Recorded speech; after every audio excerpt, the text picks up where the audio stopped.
My Govanen, welcome to the Tolkien Lore Channel. I'm the Tolkien Geek, and in the wake of all the people talking about the Hunt for Gollum movie that was announced, Rings of Power 2 coming in, August, I think it is, lots of news, and of course, the Hunt for Gollum movie is not the only movie that we know is coming. There were a lot of people. I think I saw at least two individuals, which means there had to be a lot more because I don't get on social media that much and my channel is not that big. But I saw at least two people asking the question of why hasn't the estate sold the rights to the Silmarillion yet? And I think I can answer that question. Not definitively, because there's no way to know exactly why, but there are a number of possible reasons which I think are highly plausible. So I wanted to explore that a little bit. Now, of course, the reason why people are asking this question at this point is because with Christopher Tolkien's death, what would seem to be the primary obstacle is gone. Christopher Tolkien was famously very, very reluctant to grant access to any kind of rights to anything that wasn't already out there because he was very, very protective of his father's legacy, the stories that he wrote. He famously disliked Peter Jackson's movies as being way too action-oriented. He had a point. He had, issues with adaptations in general, and so did Tolkien. Tolkien really only sold the rights to make a movie based on The Lord of the Rings because of the money incentive. And in one of his letters, he even describes the negotiations and says, well, my theory is we have one of two approaches. I either want a lot of creative control and right to veto things, or I want a lot of money. So the idea in Tolkien's mind was always financial necessity kind of dictates that I do this, but I don't like the idea and I would rather it not get butchered. And, well, we know some of the stuff that happened as a result of that. We had the famous John Boorman script, which never actually saw the light of day. I did videos breaking that down. If you're interested, you can look those up. But Tolkien wasn't a huge fan of adapting it, and he even criticized the very idea of adapting it, saying it's not really fit for that medium. And he has a point. I think in the modern era, you could do a really good job with a mini-series style Lord of the Rings, but there is still always going to be something missing, no matter how well you do it. And part of that is because of Tolkien's incredible ability to describe, and people think that he always engages in way too much landscape description, but the Tolkien professor, Corey Olsen, made a point not too long ago, and I think he's right. And by not too long ago, it may be a few years ago now. I don't know. I can't even remember anymore because he's put out so much material. But the point he made was, usually he's not giving detailed descriptions of the physical appearance of the landscape. He's actually describing more how it makes the characters feel, which you can't do very easily in a visual adaptation, because you can create a physical appearance which will create a mood in the viewer, but your ability to do that is reliant largely on the subjective experience of the viewer, and that changes between people. So when Tolkien says the hobbits felt this because of the landscape, you can't convey that specifically in a visual adaptation because, well, you might get that reaction out of one viewer, but not another. Anyway, point being, adaptations are hard, and so for Tolkien, he didn't like the idea particularly, but did it for the money. Christopher Tolkien, very much was against letting any other rights out, and so he had no control over the Lord of the Rings rights, because that had already been sold. Same for The Hobbit. Couldn't do anything about that, but he was not going to sell the rights to the Silmarillion. Well, Christopher Tolkien is now dead, so who is jealously guarding the rights to the Silmarillion so that nobody uses it? Maybe nobody. We don't really know. The estate is not out there putting out press releases saying we're maintaining Christopher Tolkien's really tight grip on this so that nobody can actually do anything with any of this material. That may be what the estate is doing. It may be that the estate is still just as tight-fisted on this issue as Christopher Tolkien ever was. There's been a lot of talk online about how, nobody left in the estate is nearly as, careful about this stuff as Christopher Tolkien is. I don't know how much truth any of that there is in any of that, and I don't know how anybody else knows. I suspect probably nobody is as, really careful as Christopher Tolkien was, because that's like his life. But there are other reasons besides mere carefulness in the style of Christopher Tolkien why they might not sell the rights to the Silmarillion. For one thing, the Silmarillion itself would be very difficult to adapt effectively without radically altering it in ways that really would just not sit well with anybody who cares about the work of J.R.R. Tolkien. It would just be extremely difficult. There's also the fact that the Silmarillion as published is in part the work of Christopher Tolkien and I forget his name now. Guy Gavriel, I think, was the author he kind of roped in to help him put together all the various pieces of the Silmarillion material into a final form. Christopher Tolkien had to not only edit, but also invent a few things for the story that Tolkien didn't actually put down to paper. So, in that sense, the estate, whether or not they care about maintaining lore accuracy or anything else, might be reticent to put the Silmarillion rights out there when it's not even entirely the work of J.R.R. Tolkien to begin with. So there's that, but there's also some other stuff too. The Silmarillion, like I said, would be hard to adapt in the first place. It's not a single story that you could just adapt in one big movie or even series of movies. I've talked before on this channel a long time ago how you could kind of adapt the Silmarillion in some ways in like a trilogy or maybe 4 movies on the big tales, right? You've got your Beridan Luthien story, your Turin Turambar story, and your Fall of Gondolin. Those are kind of the biggest 3 stories out of the Silmarillion material, and you could weave in some of the backstory into some of them and cover a lot of it that way. That would not do justice to the Silmarillion by any stretch, really. I mean, if you were going to try to do it in a commercially viable fashion, I think that might be the easiest way to do it. You might also try a really long-form series, which could work, but would still be really awkward to do. But there's so many problems with trying to adapt the Silmarillion. It would be so hard to do. The estate might be of the mind of, we're just not even going to try this, because even if we try it, what's going to happen?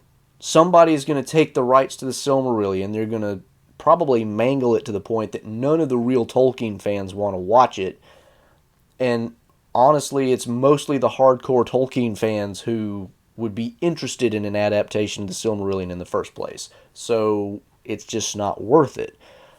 It's more worthwhile to just keep all the rights where they are and it may be that they're just waiting on a really good offer is maybe not exactly the right word, but a really good concept for it to come along and say, aha, now that we can get behind, and maybe nobody's done that yet.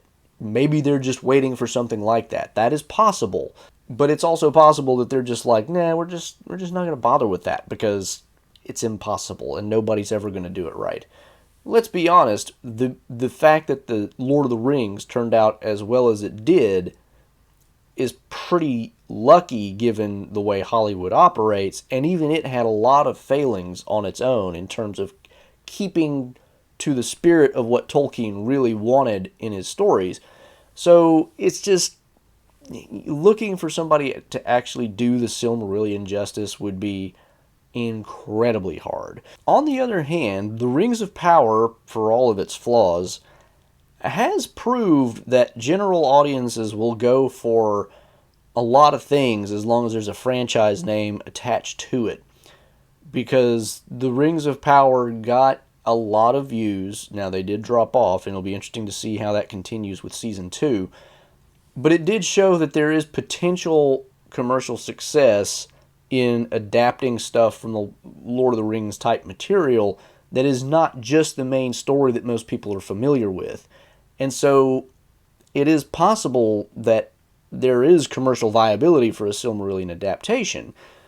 But the further question becomes, does anybody even want to try to adapt it? How many people can you think of in Hollywood that would be interested in adapting something like this? Because you have to remember, even when the Silmarillion was a thing that Tolkien thought about a lot, he never expected it to be published because it's so unlike what most people are into.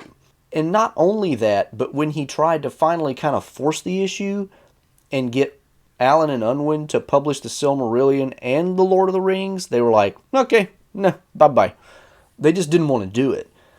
And then when he tried to get a different publisher to do both the Silmarillion and the Lord of the Rings, he was interested and then just finally gave it up. And then Tolkien was like, okay, Allen and Unwin, can you just take the Lord of the Rings, please? And they did. And it took until after Tolkien's death to finally publish the Silmarillion. And even though it has its popularity among Tolkien fans, it's still a very niche thing in that audience. So most people who are looking to adapt anything Tolkien related are looking at that and going, but am I going to make my money back? Is it really, there's just so many potential problems with that because it's such a niche target audience. You're just not likely to get a huge audience for it, and so you're not likely to get anything like a recuperation of the cost that would be involved in actually making some kind of adaptation. That's not to say it's impossible, because, again, Rings of Power has shown that there could be a pretty big audience for anything related to the Lord of the Rings universe, and therefore it might actually work. But then you still have to answer the problems that we already talked about of how do you adapt this thing in the first place? Series? Multiple movies? I mean, how do you make it work? Because the structure of the whole thing is just not really suited to visual adaptation in any medium that we know. Now, could you do it in a way that I would watch it? Absolutely, but that's because I like it so much that I would not really care about your standard stuff. But it's also the fact that Hollywood these days is so by the numbers. I don't know if anybody in Hollywood has the guts to risk doing something that is so out of the norm to actually do it. So you've got that kind of inertia against it too. So even if the estate is willing to sell the rights to the Silmarillion, there may not be anyone willing to buy them, at least for the price that it would take, because you'd have to buy the rights in the first place and then spend the money on the adaptation. They're not going to just sell the rights for pennies. They're going to ask for a chunk, I would imagine, because of all the things that the estate has the rights to at this point, that's the most valuable one. Because if anything is going to get done with stuff that's not already available out there, the most commercially viable would be adapting the Silmarillion. No doubt. So that's just, the amount of money you would have to pour into that project would be enormous. And the risk of not getting it back is so high that the people on the end of adapting it would be like, that's just not worth the risk. We'll just put out another by-the-numbers superhero movie and try to make the money that way. Hollywood just does not seem to be interested in taking risks these days with anything interesting, and so I just don't see it happening for that reason. Another reason that might be influencing this too is politics. Let's just be frank. So one of the other things that the Rings of Power has shown us is that there are people on both sides of the issue who have very, very strong opinions about, well, I hate to use the term woke because I think it's very amorphous in a lot of ways, but it's the easiest way to convey what I'm trying to say without going into a lot of words. The whole political angle of how things are adapted and made these days is a factor that has to be reckoned with. Let's just be honest. And it has to be admitted that Tolkien's Silmarillion, there are people who complain about racism in The Lord of the Rings. And if you find it in The Lord of the Rings, you're definitely going to find it in the Silmarillion because you've got the same kind of dynamic going. All the good guys are white, fair-skinned. There's just no getting around that. All the bad guys are not. With some exceptions. I mean, like I've talked about on this channel before, it's really not true to say that all the good guys are white and all the bad guys are dark-skinned. That's not actually true. There are Easterlings that come out of the East, obviously, who are darker skinned than the people who are already in the West, and half of them are bad and half of them are good. That's just a fact. But for the same reason that nobody seems to figure that out in The Lord of the Rings, probably nobody's going to figure that out about the Silmarillion, and so everything about it just screams against, having a DEI-oriented studio making that adaptation, because then they're going to get accused of racism.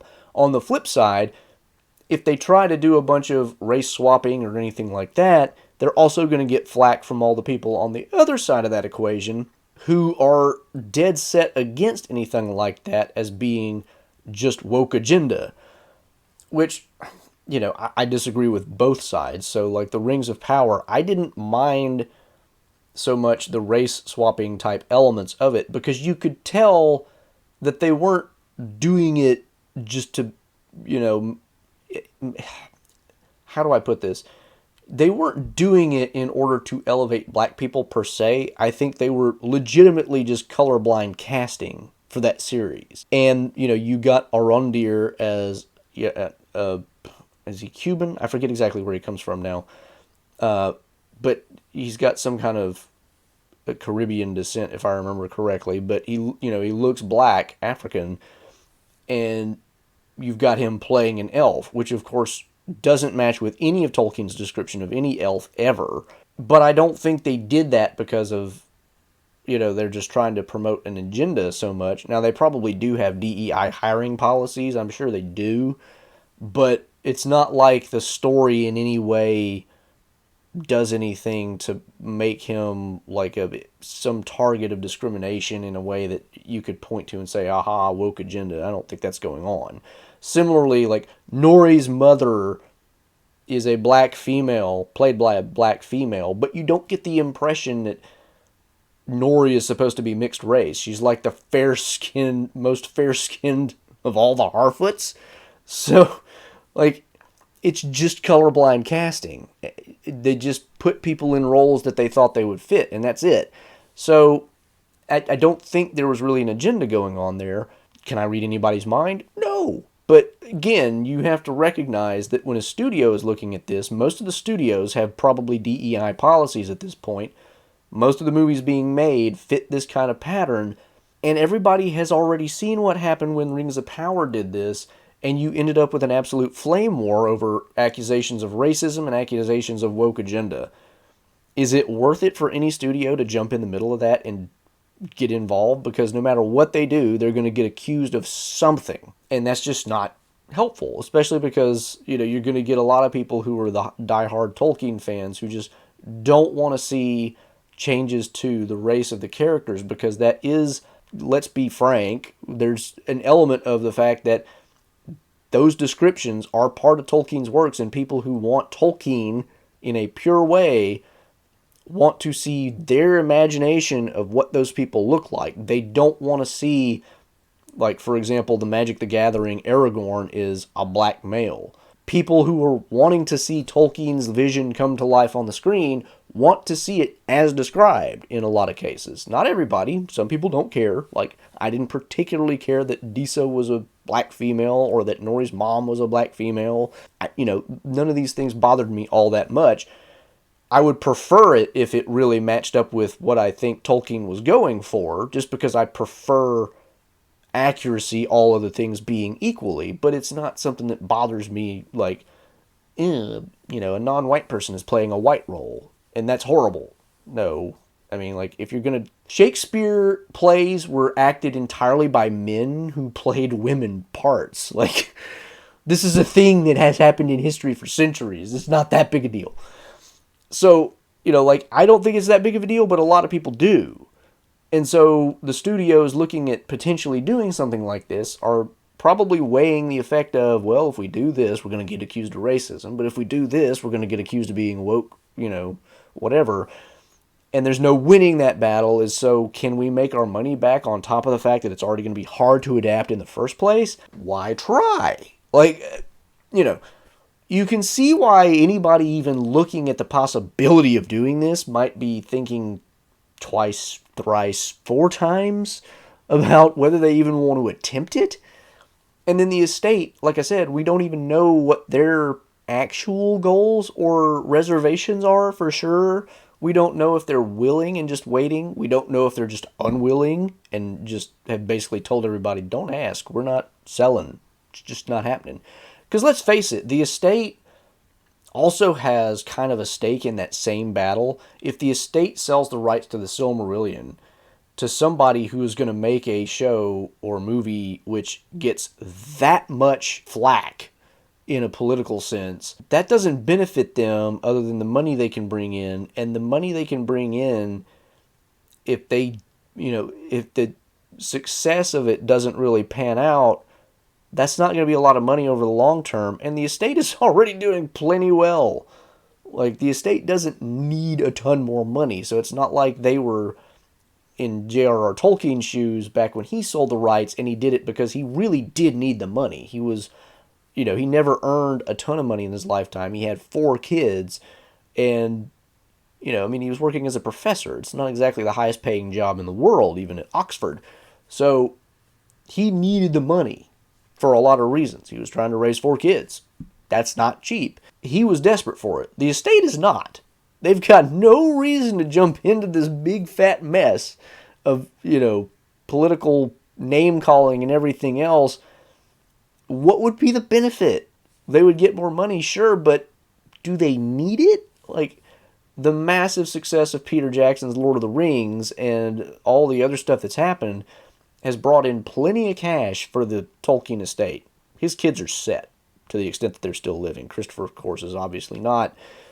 And the grandkids are probably set for life, too. I mean, they've got really no big incentive to do anything like this. So, ultimately, I don't think it's really that much of a mystery why the estate hasn't sold the rights to the Silmarillion. It's probably a combination of the estate is not willing to sell it to just anybody, and the fact that the studios don't have that much of an incentive to buy it, and it's just too big of a potential for controversy at this point. 40, 50 years ago, you could have very easily politically made a movie series or TV series and not had the political backlash that you have now over Rings of Power, but you didn't have the technology and you didn't have the widespread appeal of a Lord of the Rings, but not Lord of the Rings adaptation. So now that we've moved to the point where potentially there's enough people interested in it, the thought of doing it raises so many other problems that it's just like, maybe not. So whether it's the estate or whether it's people potentially looking to buy the rights, there's probably just not enough incentive there to overcome all the potential downsides, both from a technical standpoint, from a are there even enough people who would be interested in this standpoint, and from a do we really need the political heat standpoint. There's all those things going into it that could individually, any one of them could explain why. All 3 of them together, I suspect we're not going to see a Silmarillion adaptation until that stuff goes into the public domain. I really don't.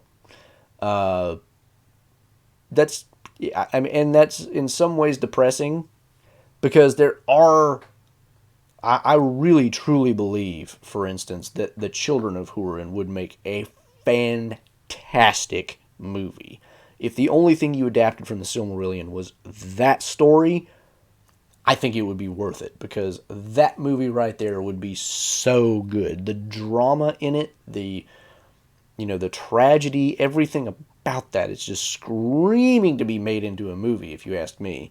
And with modern technology, Glaurung could be done convincingly. So I think that one is ripe for a movie, but you're not going to get just the rights to Turin, I don't think. Because for one thing, again, how do you do that and fit it within the broader universe without having the whole Silmarillion?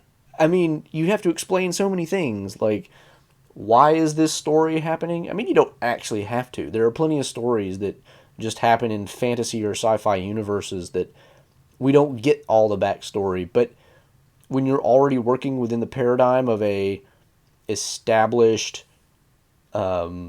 universe or world, you kind of want some of that background. And it again, there might be more interest for that sort of thing without all that than maybe we think. Because again, I think the diehard Tolkien fans and the people out there who publish and make movies and all that stuff have always had a slightly myopic view of what general audiences will be interested in. That's not to say that the general audience would go and read the Silmarillion. No. Would the general audience actually go and watch a Silmarillion series or bunch of movies? I think there's a good shot that they would if it was well made enough. As arcane and esoteric and niche as that whole story is among the Tolkien fandom, a lot of that has more to do with the style of writing and things of that nature than it does the appeal of the stories themselves. Although it has to be admitted that, in the Silmarillion, your first 10 plus chapters are kind of prologue. It's not a natural storytelling medium for the modern mind. It just does. That's not how the modern mind gets stories anymore. It just doesn't work like that. So I think you could do it, and it could be done well if done creatively and thoughtfully enough. But again, you're going to have to do it really well, and you're going to have to really put time and effort and money, and it may not be worth the return because the return may not be quite big enough to overcome all the cost that goes in up front. So I think, like I said, a Turin Turambar movie would be so good, and I would be willing to watch that standalone. I wouldn't care about the rest of it because I know the background. How many other people would be willing to watch that standalone? I don't know. But again, I think history has shown that many of us in the Tolkien fandom have been a little bit myopic about what general audiences are interested in seeing. And I think just in general, people are myopic about that. Again, Hollywood doesn't like to take risks. They just want to do things by the numbers because they want a safe investment and get a return and cash out. I don't think that is an accurate way to view the world. I think risk-taking and doing interesting things that audiences will like is actually a great idea. Look at, for example, The Princess Bride. That movie is one of the best movies ever made, and I don't think too many people will argue with that fact, in the sense, not that it's like the most technically amazing production or anything, but in the sense of there are very few flaws with that movie. It's got comedy, it's got adventure, it's got romance, it's got basically everything you could ask for. It's well acted, everything about it is just well done, and it's immensely quotable. It flopped at the box office because people didn't market it well. They didn't know how to market it because it was just this weird thing. But it gained such a huge following over the years that now it's a hugely popular movie. I think that might be the case with something like a Silmarillion adaptation. If done well, it could become, through word of mouth and whatnot, extremely popular over time, but you won't necessarily get that extreme huge box office number that you want to recoup all your costs and pay everybody off right off the bat. That won't necessarily happen because the people who are interested in it already are a fairly small group, but there's already plenty of other people out there now who are seeing the Rings of Power and being like, oh, there's this big history behind the Lord of the Rings, and this is another part of that, and and plus you could just market it as a standalone story about a guy who kills a dragon. I mean, look at, old movies like The Dragon Slayer or, Dragon Heart, or, these take place in seemingly fantasy worlds, although they both kind of theoretically are set in the real world in some distant past. But they're basically set in a fantasy world with no real context at all. So we don't necessarily need one for touring, do we? I mean, again, things have changed in the last few decades. People are not necessarily consuming stories the way they used to consume stories, but it's still a possibility, I think, that something like that could work. But again, Hollywood doesn't want to take risks. The estate probably doesn't want to take a whole lot of risks. And there's just a ton of them. So I think really at the end of the day, that's probably what's keeping a Silmarillion movie or series from getting made, is a combination of all these factors, even if the estate is willing to sell those rights in the abstract sense. Everybody who looks at it goes, not worth it. So those are my thoughts on why the estate has not yet sold the rights to the Silmarillion to make adaptations. Let me know what you think, if you have a different idea why they might not be doing it, or if you think any of my stuff is just completely off base, because, some of it may be. But that's kind of where I'm thinking along those lines, because not knowing the mind of the actual people in the Tolkien estate who have that kind of decision-making power, we can really only speculate at the end of the day. But if you liked the video, please do give it a thumbs up, share it around, make sure you subscribe to catch all my future content, click the bell if you're on YouTube, follow me on the platform formerly known as Twitter for Tolkien-related trivia questions, and check the description below for other support and social links. Until the next time, I'm the Tolkien Geek signing out for the Tolkien Lore channel. Namarie. Thanks to all my channel supporters, especially Paul Leone, Nathan Dufour, and Robert Kindling.